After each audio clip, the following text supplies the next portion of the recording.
sanyii goota gootu qallolee sagola chubeeku maatutu kanii tola nurraa eegu ayyicha sanyii goota gootu qallolee sagola chubeeku maatutu kanii tola nurraa eegu naana naana machako naana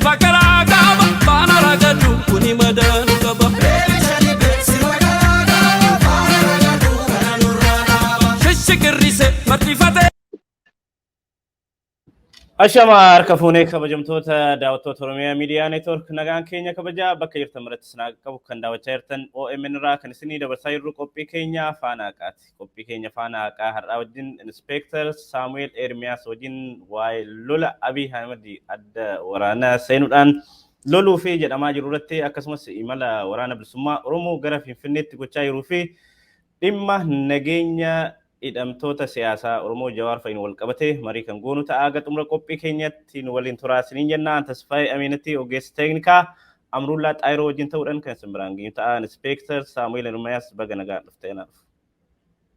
Tole Abdi baga nagaan nu eddee galatoom. Taayee hedduu galatoomii har'as deebinee wal arginee jirra. Haalli jiru kana duraarraa hedduu jajjabaachaa jira. Fakkaataa dubbiin gara xumuraa gaa jirti. Waa'ee lola Abiy yookaan Abiy gara waraanatti seenuudhaan waraana gaggeessuuf deemaa jira jedhamaa jiru otoo hin dubbatin dura dhimma hidhamtoota siyaasaa kan Oromoo Jawaar fa'aa Qaallittii gidduu kana dhaga'amaa jiru irratti yaamareennu yeroo adda addaatti hidhamtoonni siyaasaa kan Oromoo ta'an Jawaar fa'aa dabalatee gaggeessitoonni adda bilisummaa Oromoo irraa kafaa irraa hidhaman waggaa tokko oliif mana hidhaa keessatti argamu. Gidduu kana Qaallittiitti seenuudhaan Jawaar fa'aa mana hidhaa keessaa baasuudhaaf akka yaalaa jiran dhageenyee jirra.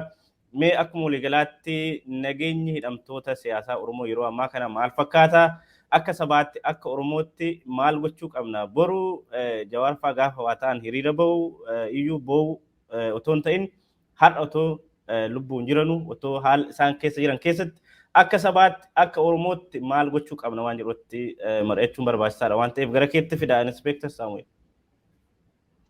Tole galatoomi Abdi dhugaadha haala amma ati kaaste irratti kanaan duras irratti dubbachaa turre ammas isuma dheengaddaanii irratti dabalee kaasuu barbaada.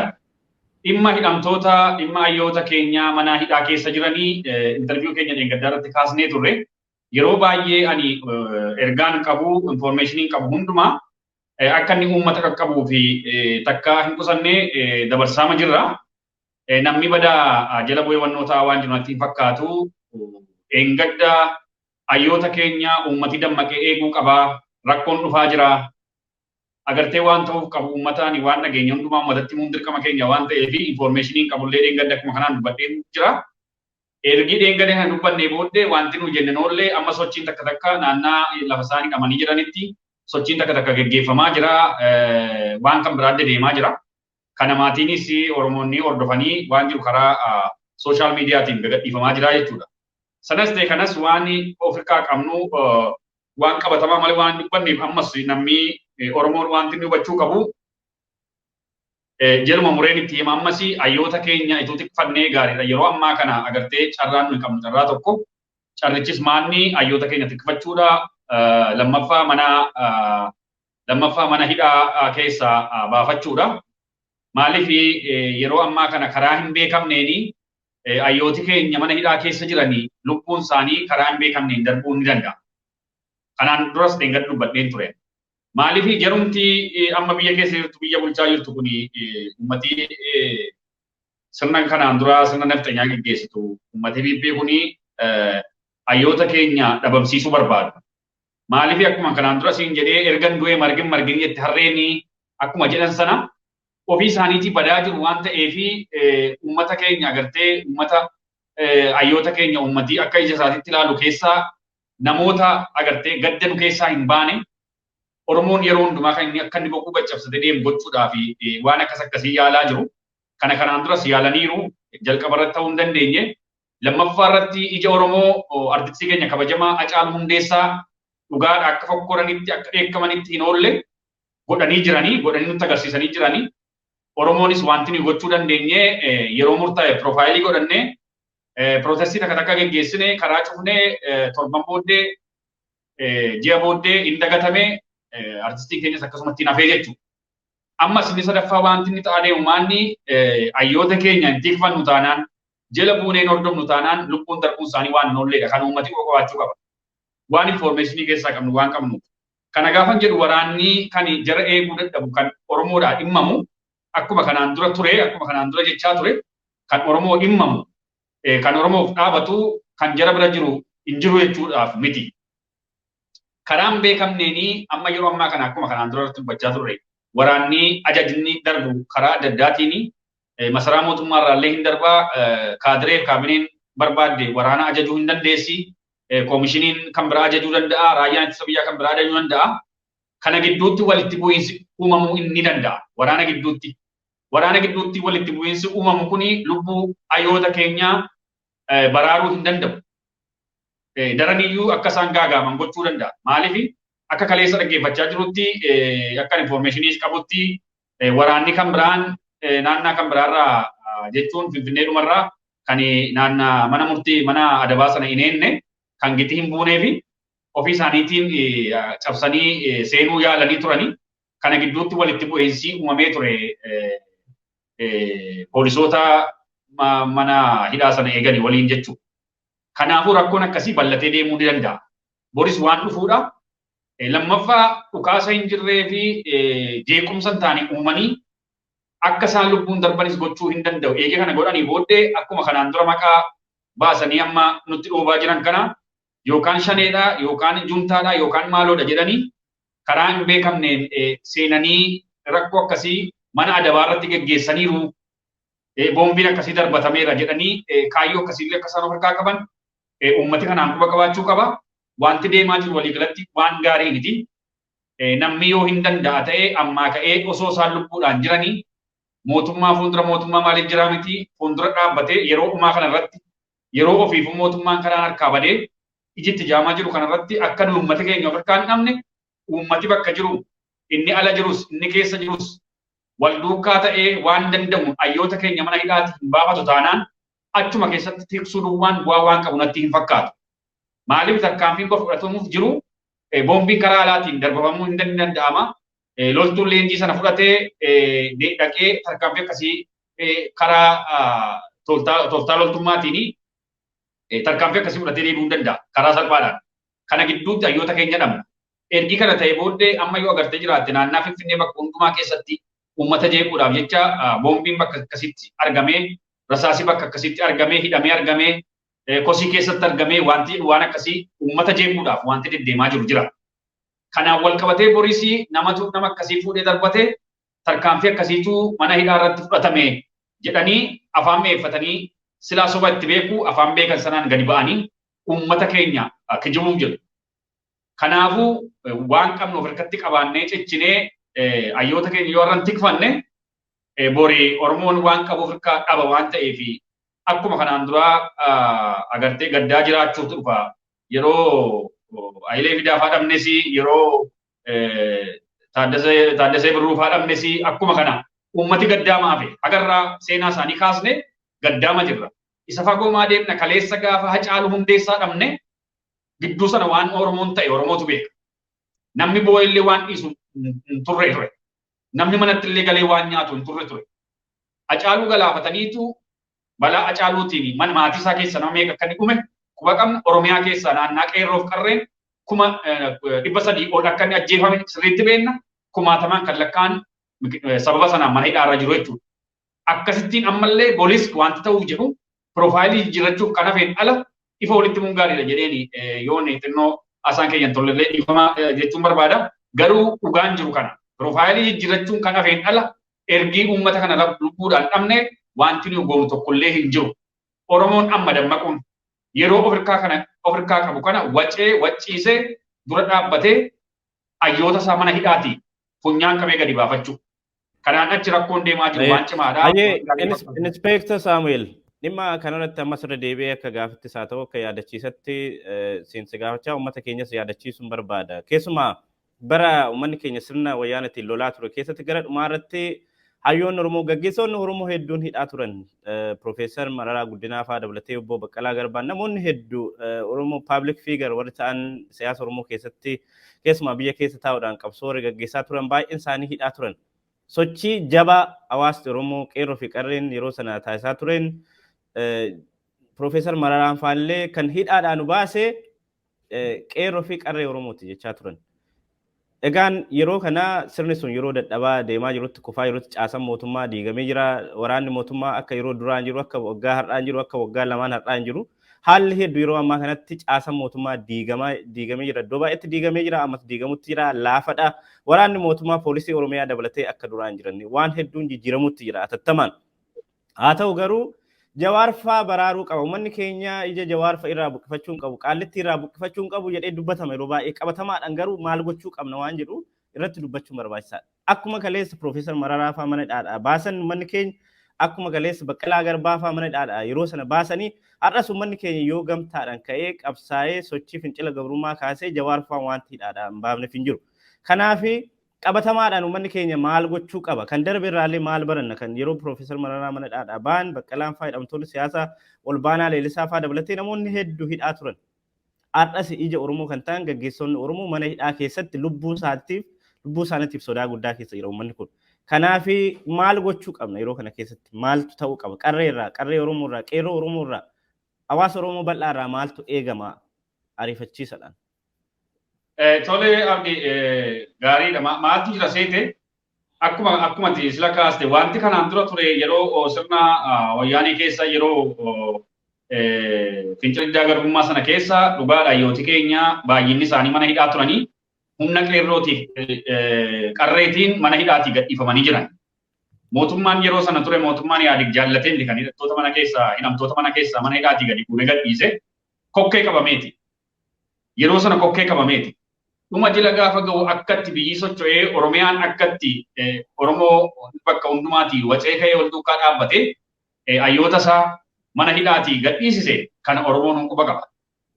Amma sun hin ta'u taanaani waan tokko waan beekuu qabnu jira abdi Oromootti wanti hin barbaadu beekeellee miti kan inni Oromootti irra beekee miti kan inni dubbachaa jiru yaadachiisuumaafi.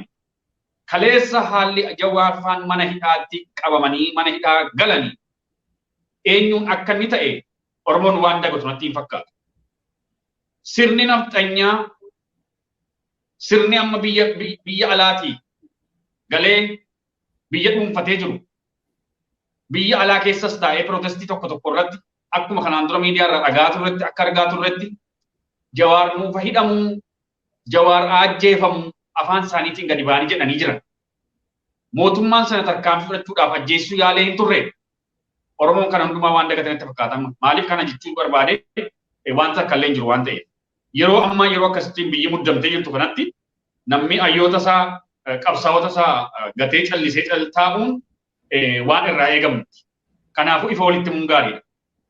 Maaliif kaleessa Jawaar ajjeefamuu Jawaar hidhamuu jedhee warra iyyaa turetu sirna nafxanyaa nama nyaataa sanatu arra yeroo kana biyya ofirkaa qaba. Kanaaf biyyattii wallaaqaa jirti. Agartee? Abiyyi karaa inni dhuferraa jallisanii harka micciiranii karaa ofii isaaniitii barbaadan itti galchanii namni bineensi eegee ofirratti nyaatu agartee abiyyi akka bineensa eegee ofirratti nyaate lammaa magarsaa fa'aa obbiraa akka inni nyaate arii godhaniitu hundumaa harkaa baasanii waan inni barbaadu of gidduutti qabatanii namicha karaarraa maqsaniitu sirna mataa isaanii gaggeessaa jiran. Kun namaafuu ifa. Warra sirna kanaan dura gaggeessaa ture, warra sirna naftanyaa keessa ture, hooggantooti amma biyya gaggeessaa jiran, warri biyya alaatii galan, warri miidiyaa irraa dubbachaa turan, kan amma biyyattii dhuunfatanii ammas miidiyaa irraa dubbachaa jiran, warra kaleessa sirna naftanyaa barbaachaa ture akka ta'e Oromoon quba qaba. Kana yaadachiisuumaaf maleessa itti himuun hin barbaachisu. Uummata kana kan akka Jawaar fa'aa hidhaman akka Baqqalaa Garbaa fa'aa hidhaman kan barbaadan. Uummati kun immoo osoo isaan jiranii hayyooti keenya mana hidhaadhaan nagaadhaan hin ba'u Oromoon akkamittiin kana eega. Sochiin godhu taanaan ka'een falmatu taanaan akka kanaan dura bare kokkee micciiree harkaan baafatu taanaan akkamittiin taa'ee eega. Uummata bara yaadik sana yoo irra wayyaa agarte uummata bara yaadik ture sana bara irra wayyaanii sana irra wayya. Innammaa kun dhaabbiitti nama nyaata. Keessattuu beektotaaf hayyoota Oromoo qarreef qeerroo Oromoo akka isaan lafarraa dhuman sirna barbaadu. Maaliif yoo jette sirna kanaan duraa sana kan didaa jiru baay'inaan kan dheekkamaa jiru kan karaas qabsiise kan ammas uummati jala hiriiree jiru hayyoota keenya kana waan ta'e beektota keenya kana waan ta'e qeerroof qarree waan ta'e kana dhabamsiisuudhaaf immoo hayyoota gubbaa jiran balleessuun lubbuun dhabamsiisuun dirqama. Oromoon akka amma ta'aa jiru kanatti hin ta'a taanaan anata irra deebi'ee dubbata. Bor informationii kana eessaa fiddee akkamittiin dubbatte jedhamuun hin danda'ama. Sana deebiitti kennes kennuu dhabaadhes bu'aa hin qabu eegi wanti ta'e ta'ee booddee. Ammas wanti jala muree Oromootti Oromoon ka'ee wal duukaa dhaabatee iyyee iyyisiisee hayyoota isaa mana hidhaatii hin baafatu taanaan jala muree wanti inni beekuu qabu lubbuun argachuun parsentii xiqqoo. Kana jala muree namni beekuu qabu. Erga isaan lubbuun dhabamanii booddee karaa akkasiitiin akkuma sila kaasee irra deebi'uun barbaachisu tooftaa barbaadame hundumaatiin waliigala manni hidhaa sun akka inni rukutamu gochuun hin danda'ama. Agartee Hacaaluu gaafa lubbuu balleessan akka qeerroon meeqaan meeqa gadi ba'ee kumaatamaan dhumu akka mootummaa kokkee qabamu hin beeku turan. Kun istiraateejii isaan baasatanidha waan godhamuu qabudhas. Namni gadi ba'ee wacaa erga wacee booddee rukuttee irraa deebisa kaaniin du'aa kaan dadhabaa deema irraanfataa deema. Akka sana ammas kan godhamu kanaan ala wanti ta'u tokkollee hin jiru. Yoo Jawaar fa'aa lubbuudhaan darban yoo Baqqalee fa'aa lubbuudhaan dhabne warra kan biraas warra Koloneel Gammachuu Ayyaanaafaas kan biraas ta'e hayyoota Oromoo hunda isaanii kan mana hidhaa jiran yoo bor lubbuudhaan dhabnee ergasii tiishertii isaanii hojjetiisannee piroofaayilii qayyarree callumannee dubbanna yoo ta'e yeroo sana protestii gadi baanee ooyisna yoo ta'e justice jenna yoo ta'e bu'aa hin qabu. Justicein amma ituu lubbuun jiranii justice jechuun amma suuraa piroofaayilii godhachuun amma gadi baanii eekkamuun amma qeerroof qarreen karaa jiru hundumaatiin itti cufee mootummaa dadhabee karaa dhaabadee masmararraa ba'ee boolla keessa deemaa jiru kana yeroo ammaa kanan baafatu taanaan ergan du'ee margin jetti harreen jedhanii mootummaan kun sirni nafxanyaa ofii isaatii badaa jira waan ta'eef hayyoota keenya Oromoota keenya fudhatee baduunsaa waan ifa ta'eedha. Oromoon kana beekuu qaba. Kana sirriimatti itti himaa abdi keessa wannoo ta'e badaa gaarii natti fakkaatu maaliif dhugaan jiru kana waan ta'eef kana Oromoon beekuu qaba. Kan akkasumatti ittiin barbaada galatoo. Hayyee hedduu galatoomii uummanni keenyas keessumaa gama social miidiyaatiin yeroo adda addaa argaa jirra. Argaa guyyaa kaleessaa waan nageenya Jawaar fa'aa mana hidhaa keessatti maal akka isaan mudate dhaga'ame.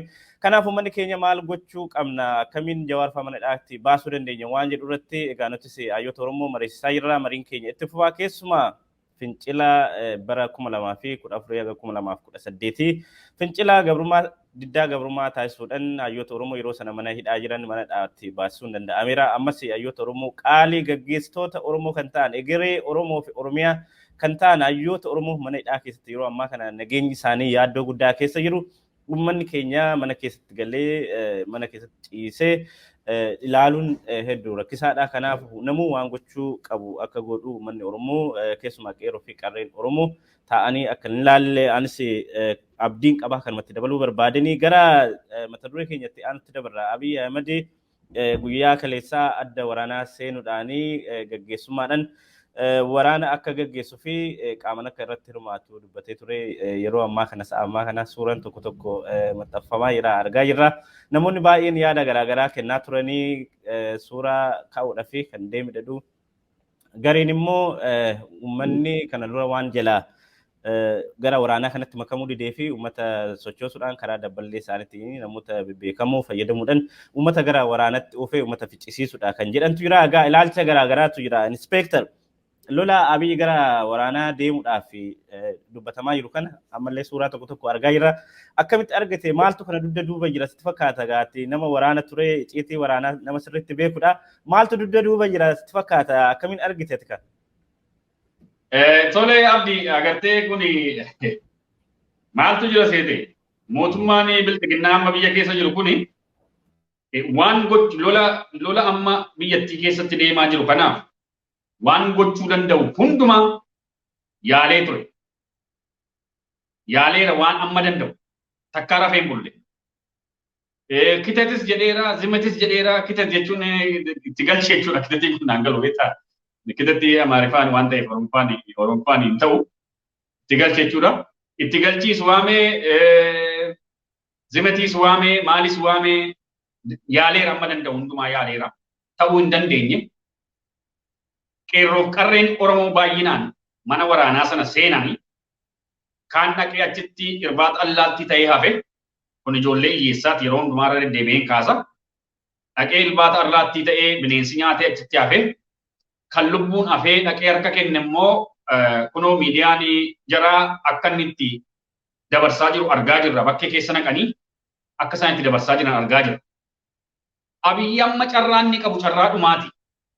Carraa dhumaa irratti zimetiis kitetis kan waan dadhabanii jechatu afaan mi'eeffatee gadi ba'ee qabsoon deemaa jira. Nugus Zemtolee Laawu waan jedhee barreesse tokko jira.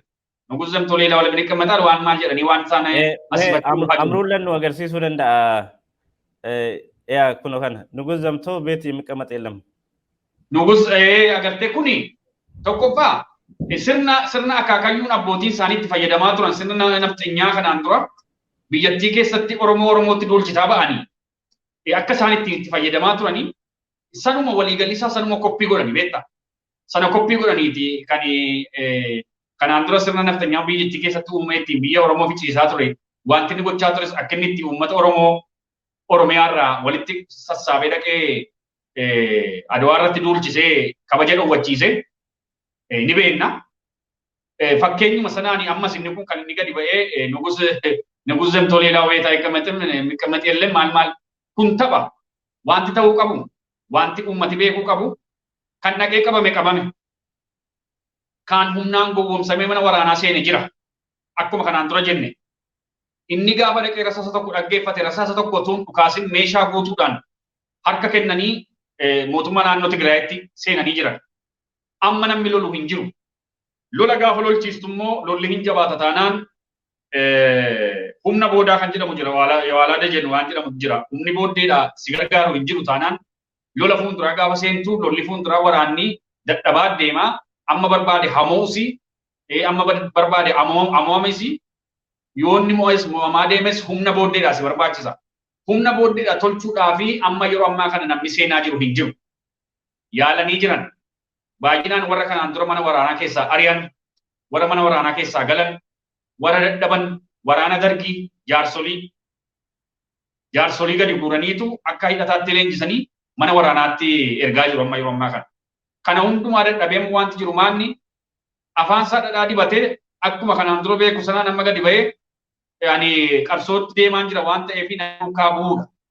Yeroo inni kana jedhu warri artistootis ta'ee warri namooti bebbeekamoon warri harka isaarraa waa xiqqoo unatanii waaqa qammasanii waa xiqqoo kondominiyeemiis maal harka galgalte kuni jarri amma wannoo taa'uutti jalqabanii jiranii dheekkamuutti ka'anii yeroo ammaa qajeelchi kiyya erga deemee nu maaliif teenyaa waan jedhu. Wanti uummata Oromoo beekuu qabu. Keessattuu ilmi hiyyeessaa wanti inni beekuu qabu. Uummati isin amma miidiyaarraa agartan kun kan dhadheekkamu Nugus Zemtolee Laawu beetaa hin qammatan wanti jedhu kun kijiba ilma hiyyeessaa dhaqee dhufu. Abiyyi mana qabsoo Tigraay wajjin dhaqee lolu waan lolu hin qabu. Guyyaa lama sadiidhaa fi maybe suurota bakka akkuma kanaan dura gaarotii keessa deemee bakka lolli hin jirretti suuraa kaka'ee poost gochuu jaallataa akkuma sana gochaa turetu ammas eeginni deemee booddee bakka akkasii ga'eera jedhamee bultii murtaa'eef suuraan mul'achuu ni danda'a. Kan kanaan ala lolli nama deemaa jiru lola akka inni Finfinnee keessa wannoo qabatee boottee qabatee wannoo bishaan dhugsiisu beektaa.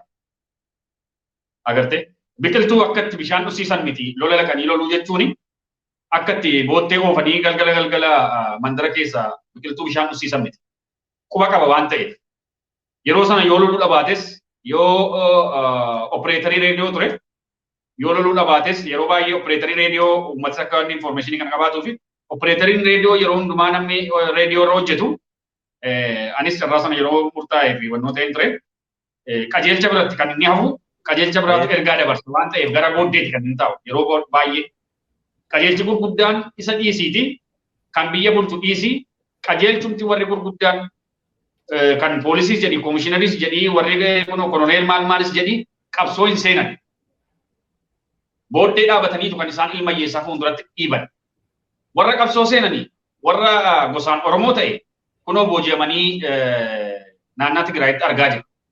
Warri kan biraan garuu Finfinnee keessa jiru. Agarte qajeelchamma deemaa jiru kun qabsoo hin seenu.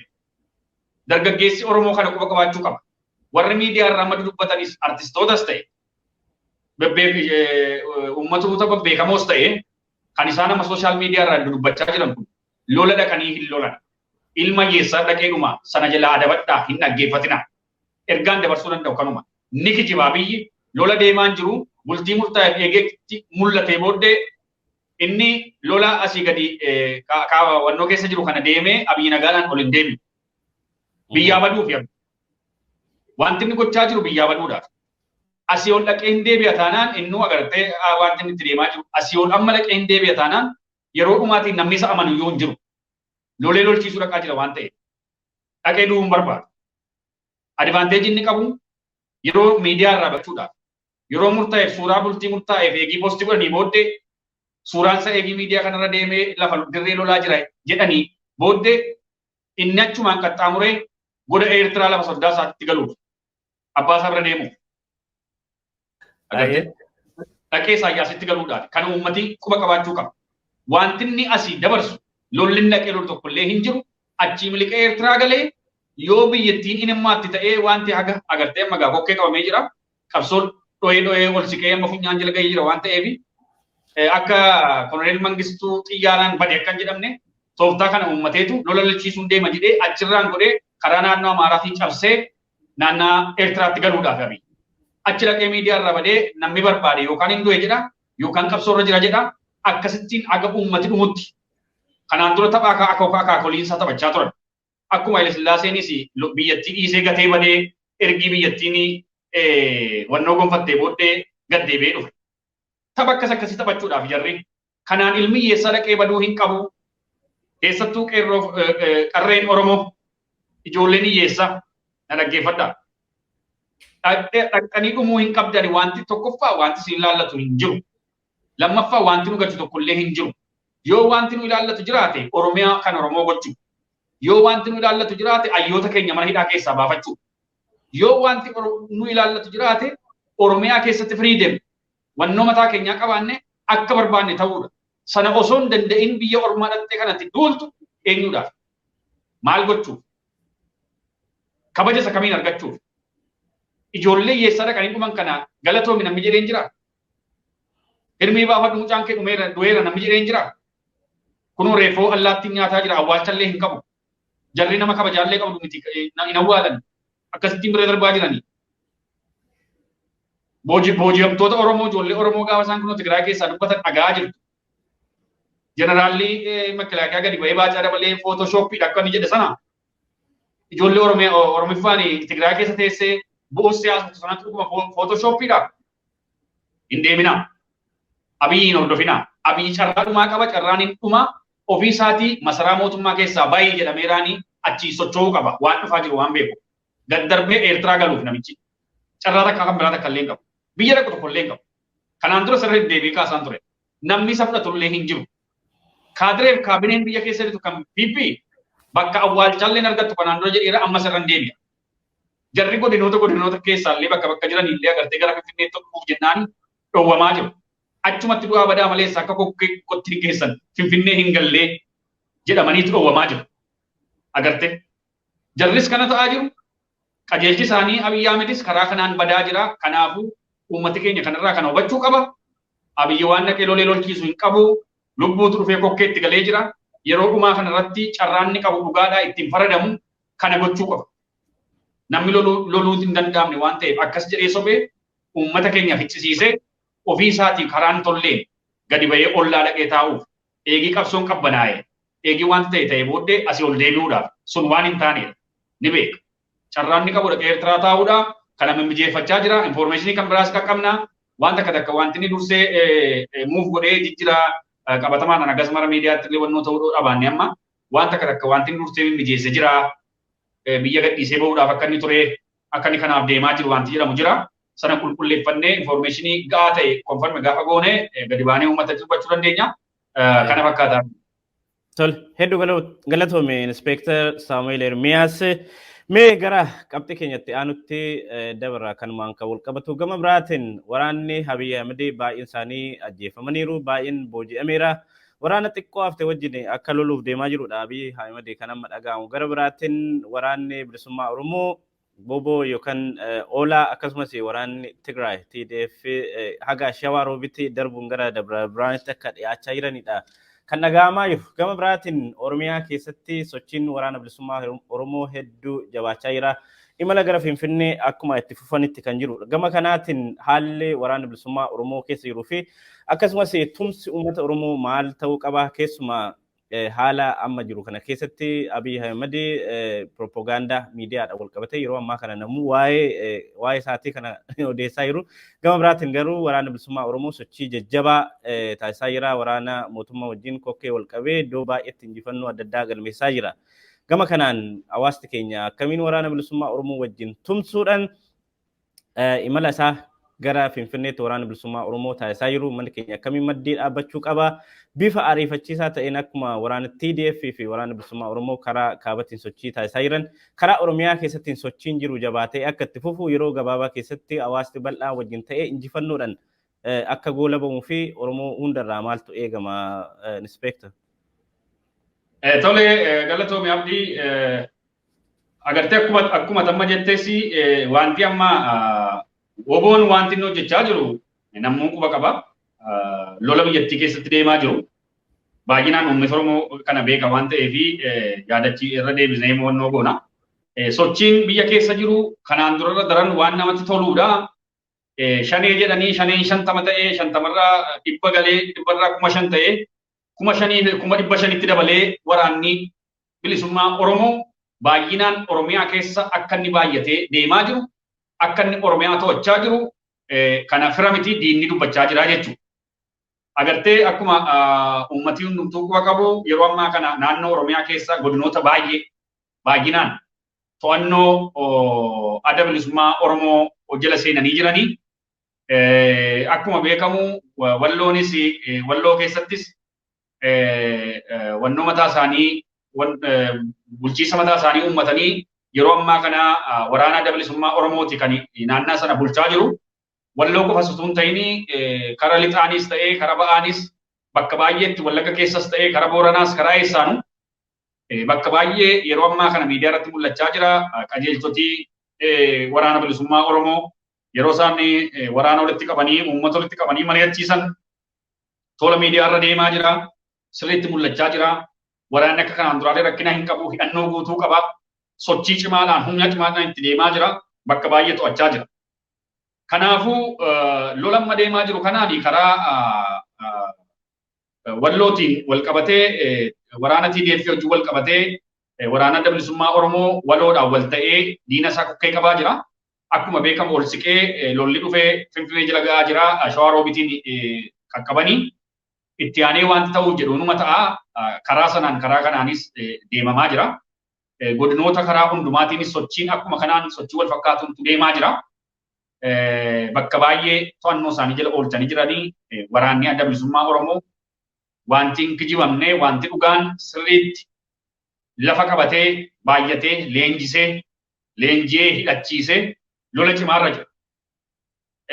Injifannoolee gonfachaa jira. Baay'ina keessas akkuma beekamu waraanni biyya keessa jirus waraanni kan naannoo Oromiyaarraas ta'e raayyaa ittisa biyyaarraas ta'e hidhataas ta'e baay'inaan meeshaa qabatanii badanii kan dhaqanii waraana adda bilisummaa Oromootti dabalamaa jiran baay'inaan dhibbaatamaan kan lakkaa'amanii qabatamaadhaan meeshaa gurguddaa qabatanii seenaa jiranii jarri ol deebi'anii diina wajjin kokkee qabanii Oromiyaa diina harkaa baasuudhaaf hojjechaa jiranii kun waan shakkii qabu miti namni waan argaa jirudha.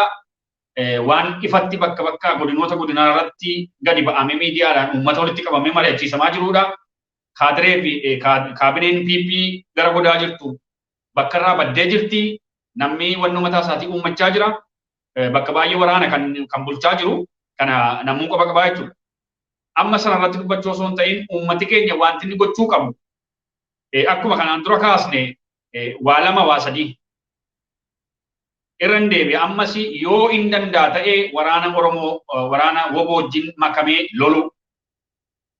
Yoo hin danda'u ta'e waan danda'u dinagdeedhaanis ta'e humnaanis ta'e beekumsaanis ta'e keessaan waan barbaachisu nama hundumaa dirqama miti namni hundumtuu meeshaa qabatee bosona seenuun sun gahee mataa isaatiitiif tooftaa mataa isaatii barbaachisaa kutannoo mataa isaatii barbaachisaa. Dhimma nageenyaatiinis wal qabatee namni sammuu gaarii qabaatee qaamni irraa hir'uu ta'uu danda'a waan kan biraa ta'uu danda'a sun dhaqee lolatti hirmaachuu danda'u. Sammuu ga'aa qabu sanaan biyya keessa taa'ee Oromiyaa keessa taa'ee hojii jajjabaa hojjechuu ni danda'a. Kanaan namni abdii kutuu hin qabu infoormeeshinii dabarsee kennuudhaan humna diinaa dadhabsiisuudhaan caasaaf seelii PP kana dadhabsiisuudhaan biyya keessa taa'ee magaalaa keessa taa'ee hojii akkasii kana hojjechuu ni danda'a. Namni biyya keessa jiru kun lammata. Inni sadaffaa kana lamaan hin danda'an taanaan karaarraa hiku. Waraana jalaa siquudha. Caasaa jalaa siqu. Nama karaa lama ta'u akka hin taane. Borseenaan isaan gaafa. Waan hin oolle. Kareessa gaafa gorsa kana kennaa turre. Waraanni adda bilisummaa Oromoo WBO'n fagoo ture. Qabsoorra jiraatu maleessaa fagoo ture. Kunnootti taatee jedhani. Wanti kunnoo jedhamaa ture kunnoo jedhamee dhufee Naqamtee jala ga'ee Amboo jala ga'ee Shawaroobiit jala ga'ee Walloo keessa kunoo wannoo mataa isaatii qabatee bulchiisa mataa isaatii qabatee argamaa jira.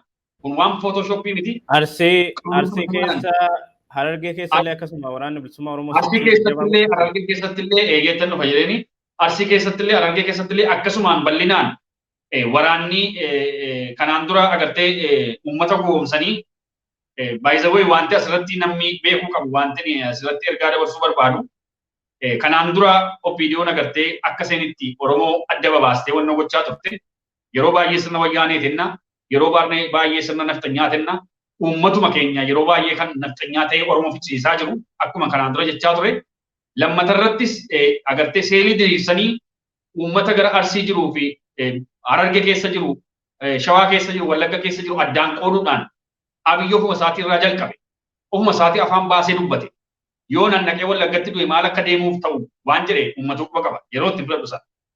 Sirna kana kanaan adeemsa kana kanaan caasaan jara kan kaadireen PP bakka hundumaatti godinoota hundumaatti waan akkasii facaasteetu agartee uummatii Arsii jiru kun Harargee jiru kun akka inni waraana bilisummaa Oromoo irraa quba hin qabaanne uummati gara Wallaggaa jiru kun immoo akka inni gara waraana WBO duwwaa ta'e akkas godhanii uummata addaan qooduu yaalanii turan. Kanaaf kanaan dura eegii PP dhuftee sirna lafa qabattee booddee yeroo hundumaa kan naannaa Booranaaf Wallagga keessatti waan ta'aa ture akka inni dhageettii dhabu akka Oromoo waliin birbanne waan guddaa hojjetanii turan. Sun jalaa fashalaa'ee jira amma. Habatan itti deebi'uu hin danda'an. Oromoon irratti dammaqee jira. Maaliif kanaan dura sobameera dhugaa? Waan takka takkaan sobamuu hin dandeessa waan ta'eef. Amma jala muramee uummati wal duukaa ta'ee dammaqee Harargees ta'e Arsii keessaa Wallaggas ta'e Booranaa osoo hin jedhin Shawaatuun ta'een bifa tokkoon Walloo keessaa illee ka'ee diina kokkee qabee marsee qabsootti jira. Waraanni WBO godinoota hundumaa keessa godinoota Wallaggaa Harargee Arsii Shawaa Walloo bakka hundumaa bakka maqaan dhahin keessallee qubatee jira. Lola gaggeessaa jira. Lolee mo'achaa jira. Booji'aa jira. Waraana diina harka keenya ciisaa jira. Gorsee gadhiisaa jira. Isa biyyatti galu biyyatti galchaa jira akka inni mana isaatti deebi. Isa loluu barbaadu isa dhuguma Oromoodhaaf hin qabsaa jedhe ofitti dabalee wajjiniin lolaa jira. WBO'n sadarkaa kanarra kan inni jiru. Uummati kanaan quba qaba. Kanaafuu wanti barbaachisu olola diinaa isa gamaa gamanaa haasa'amu dhiisnee uummata tokko ta'een humna tokko ta'een sagalee tokko ta'een wanti nu baasu wanti Oromoodhaaf barbaachisu adda bilisummaa Oromoo WBO wajjin dhaabachuu. Yeroo ammaa kana wanti Oromoo falu kanaaf kana qofa. Kan kanaan achi badiinsa Oromoo ta'a. Badiinsa Oromiyaa ta'a. Kanaafuu carraan nuyi qabnu carraa tokko.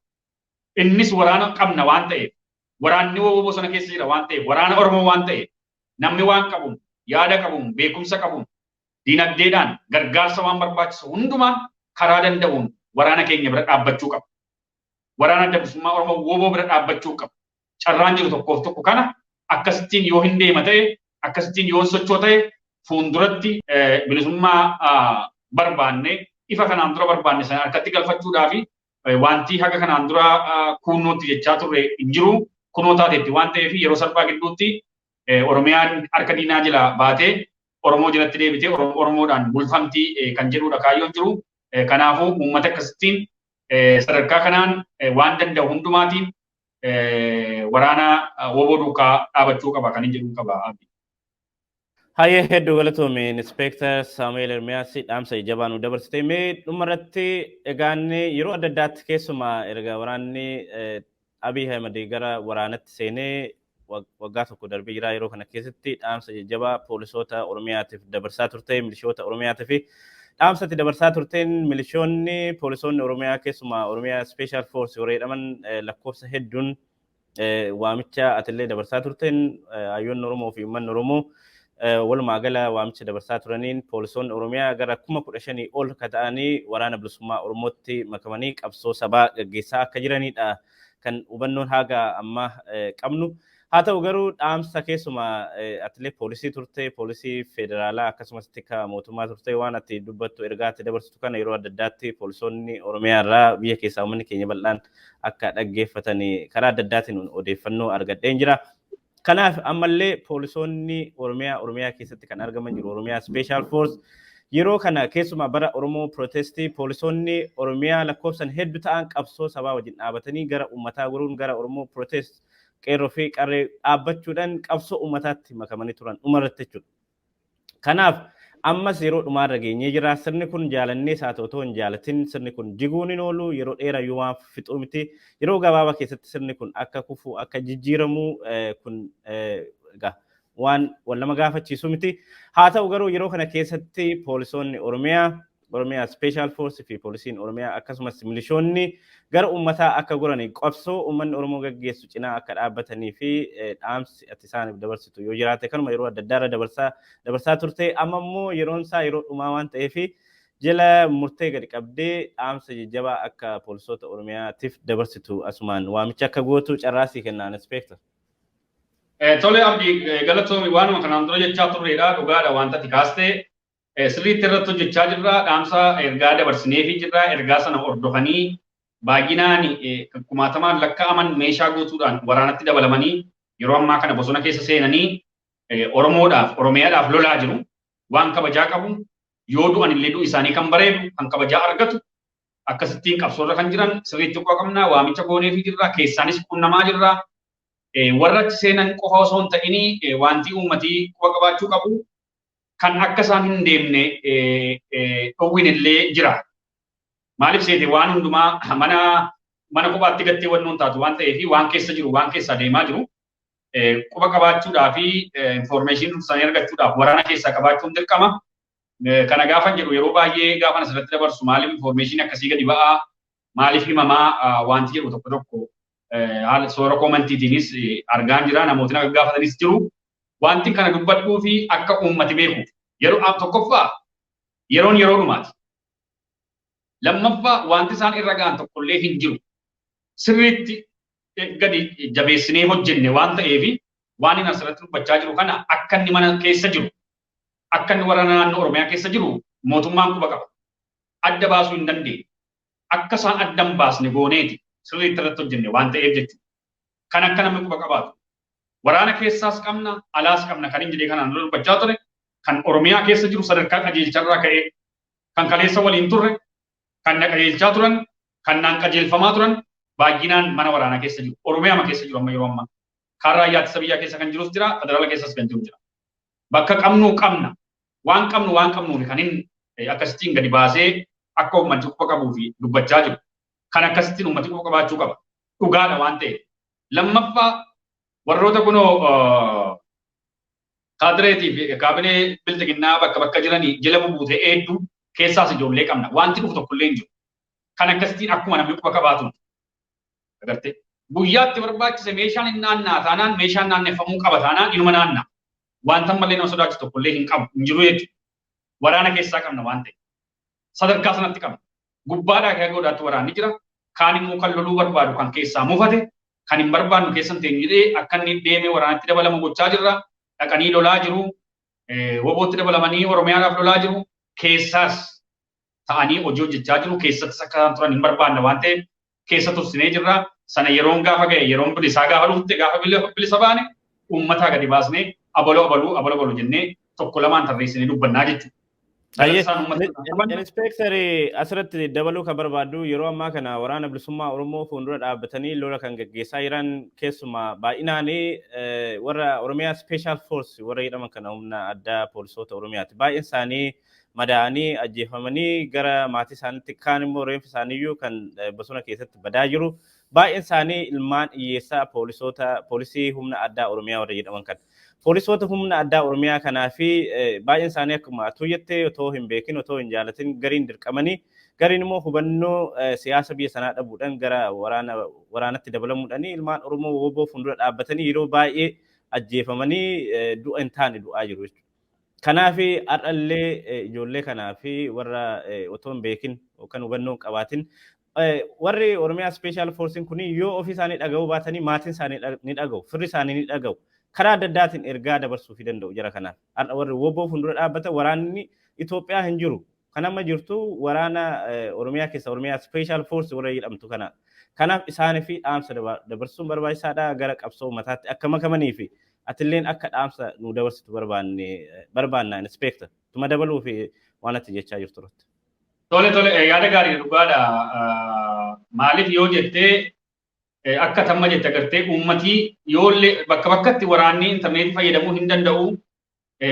Waraana murtaa'een ala wannoo isaanii harkaa fuudhanii moobaayilii isaanii harkaa fuudhanii eenyu akka isaan wal quunnaman maal akka isaan godhan badaa intarneetiin iyyamamuu fi takka information dhabuu dhiisuu danda'u. Maatiin garuu sirriitti quba qaba. Maatiin takka argee akka nama nagarree ta'aa jira. Awwaan tokko dhiifama naa godhii maybe akkasiin jedhama ta'ee hin jedhamu ta'ee hin beeku.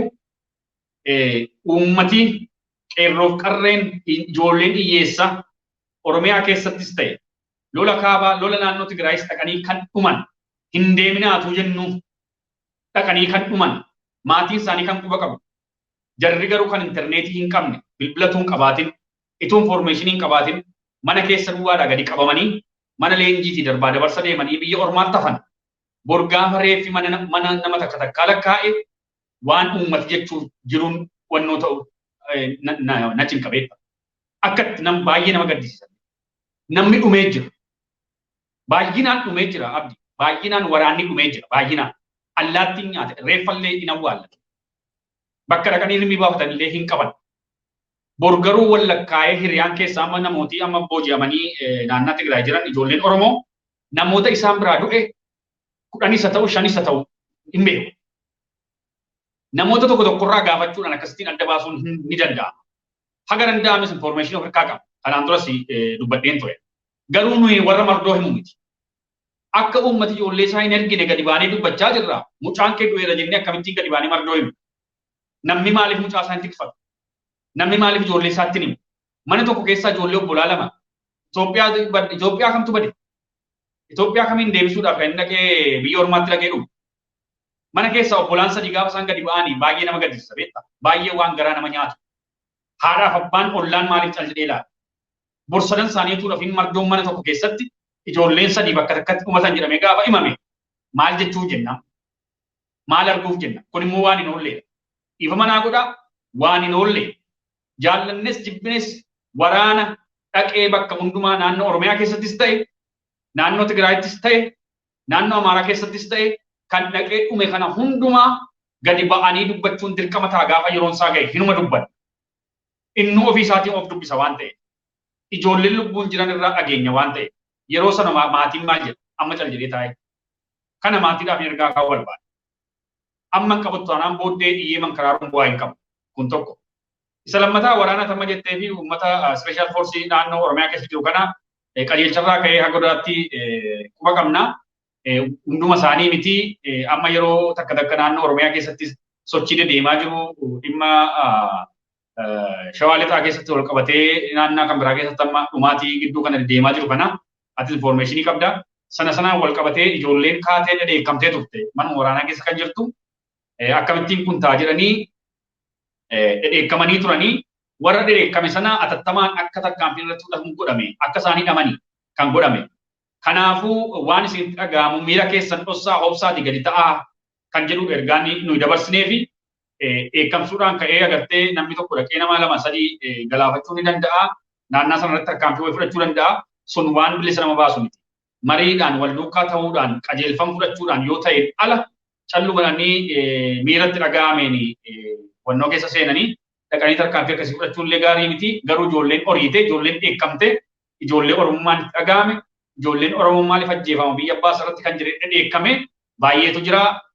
Ijoollee sana haga murtaa'anii gidduuma kana bultii lamaan sadan kana meeshaarraa hiikanii hidhaa jiranii sana jarri quba qabu warra kan biraatiin ergaan dabarsuufi warra ituun beekin beekan warra beekanii wallaalan warra itu arguu dadhaban mootummaan badee jira ofiisaatii masaraa gadhiisee qabsoon deema jedhee deemaa jira. Wanti isinirraa eegamu keessattuu waraanni naannoo Oromiyaa keessa jiru hidhataas ta'e humna addaas ta'e special force kan jennu kora bittinneessaas kan ta'e humna dafee qaqqabaa duraanis kan ta'e kan haaraan maleenjees kan ta'e hundumtuu naannoo isaatiif Oromiyaadhaaf dhaabachuu qaba. Isa sirba karaa kaabaa kana dhiisaa. Isa warri naftanyaa dheekkamtu kana dhiisaa.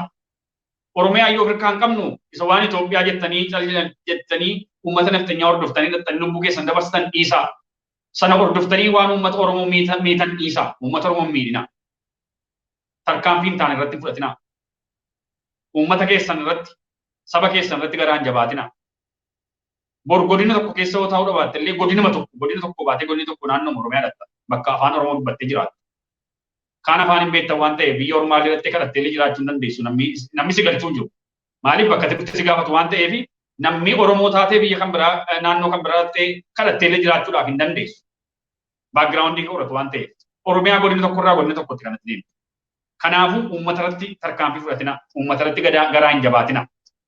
Akka humnaan qajeelfamaa jirtan ni beekna. Qajeeltota keessan wajjin quba wal qabna. Warra nu dhaggeeffachaa jiru karaatti kennaa jirra. Warra nu dhagaa jiran jala hiriira. Qajeeltota keessan warra nuun qajeelaa jiran jala hiriira. Gara uummataatti deebi'a. Dirqama miti kallattiidhaan wal arguun. Uummataaf dhaabatu taanaan uummati maaliif rukutama, maaliif miidhama, maaliif ajjeefama jetta taanaan ati Oromoodhaa qabsoofte. Wanti sirraa eegamu kana uummata irratti dullaa hin kaasina, meeshaa irratti hin kaafatina uummata irratti. Yeroo dhumaati waan ta'eef mootummaa dhuftee kokkee jala geessetti waan ta'eef ofii isaatii masaraadhaa gadi ba'aa jira waan ta'eef yeroo dhumaa keessatti akka wal qabatanii baduu hin taane ergaa kii kan dhageessanii akka hubattan abdiin qaba. Waggaa baay'eedhaaf keessa teenyeenus akkasumatti kanaan dura uumaa turre yeroo itti dammaqne irratti immoo uummata keenya wajjin dhaabanne bakka dhugaa dhaabannee arra gadi baanee uummatatti himaa jira. Kaleessatu rakkoon jiraate, kaleessatu Oromoo miinee jiraanne, kaleessatu Oromoo irratti harkaan fudhannee jiraanne arra gadi baanee fuula Oromoo fuuldura dhaabbanne dubbachuun nama qaanessa, nama saalfachiisa ture. Uummata ofiitii qabsaa'uun, uummata ofiitii hojjechuun, uummata ofiitii lubbuu qabdu tokko dabarsitee kennuun akkati uummata keetii gadi baatee dubbattu, uummata kee fuulduratti akkati kabaja horattu si gochiisa waan ta'eef karaan hordofe kan akka hordoftanii abdiin qabaa. Kan irraa fi karaa keessatti wal quunnamaa, qajeeltota wal quunnamaa, Oromoo irratti tarkaanfii fudhatinaa, waan isin irraa hin tolle hojjetinaa, Oromoodhaaf dhaabadhaa. Akkuma kanaan dura jenne haalli isinii mijata taanaan akka haalli mijateen meeshaa qabdaniin wal ijaartanii wabootti dabalamuun dirqama. Naannaa gara waboon dhiyaatee jirutti dhaqanii seenuu. Lola gara kaabaa kana dhaquu diduu hin ta'u taanaan hin barbaaddan taanaan dhiisaatii galaa. Kan biraan immoo keessa teessanii warri dirqamni isinii kennamee dirqama keessan ba'aa jirtan galata guddaa qabdu Oromoo irraa booddee irratti waan irratti dubbannu ta'a kana fakkaata abdii. Hayyee hedduu galatoomi Inspektar Saamu'eel Ermiyaas yeroo keenya kan marii har'aatii fi qindeeffannee dhufee jira. Egaan haala waliigalaa hidhamtoota siyaasaa nageenya isaanii qaalitti keessatti aggaamin adda addaa irratti deemaa jira. Dhimma kanarratti illee haasofnee jirra. Akkasumas lola Abiy Ahmed akkasumas suuraa ka'uu fi uummata gara lolaatti oofuudhaan uummata ficcisiisuuf akka deemaa jiru. Gama biraatiin imala waraana bilisummaa Oromoo gara Finfinneetti ta'aa jiruu fi poolisoota Oromiyaatiif dhaamsa jirta. Maqaa daawwattoota keenyatti guddifnee si galateeffanna Inspektar Saamu'eel Ermiyaas yeroo biraa immoo deebinee walitti deemu ta'a. Fayyaana ta'e galatoon. Tole abdii galatoomi. Hayyeen egaa kabajamtoota daawwattoota keenya haala yeroo irratti keessumaa nageenya hidhamtoota siyaasaa Oromoo Jawaar fa'aa qaalitti isaan mudataa jiru. Akkasumas lola Abiy Ahmed fi kufaatii bilxiginnaa wal qabatee dhaamsa poolisoota Oromiyaatiif Inspektar Saamu'eel Ermiyaas dabarsee gama biraatiin sochii waraana bilisummaa Oromoo imala gara Finfinneetti deemaa jiru. Jabaatee itti fufuu kan agarsiisuu fi walumaa galatti haala yeroo kanarratti Inspektar Saamu'eel Ermiyaas wajjin turtii taasifnee asumarratti goolabnee jirra. Antasfaay Aminati ogeessi teeknikaa Amrullaa Xaayiroo wajjin ta'uudhaan simbiraan gaa turre yeroo biraa sagantaa biraatiin kan walitti deemnu ta'a. Bakka jirtanitti fayyaa qabaadha.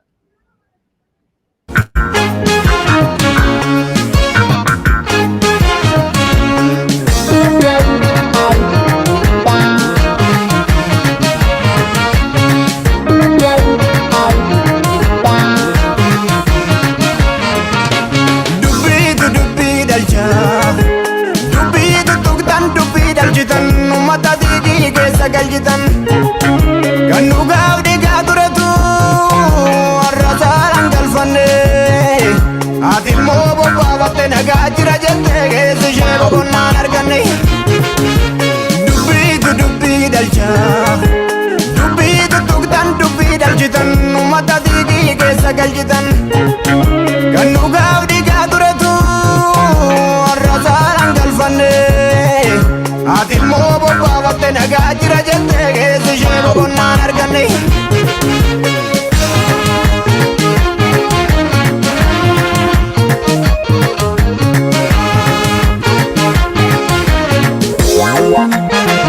Qalbiin diinaa galeessa nu murte cooba dhiiga keenya hordofte har'as nu biraan hafne aarsaa goototaaf humna rabbii namne akka deemsa yeetii silaa yoo nagaata dhuguu qabne omogoo wal malee firan qabnu of eegee akkas irraafne qilleensi sobaa yoo bubbisu carraa argannaan kutaan si kukkutu aziizi walii shubbisu obbolee yankee dhiiga boochisu.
Fakkaatu of eeggadhu galeessaa sotoo tuffattu kan teessumatti jibbite lafaa kaatee sitti sirbite obsineerra obsineerra obsineerra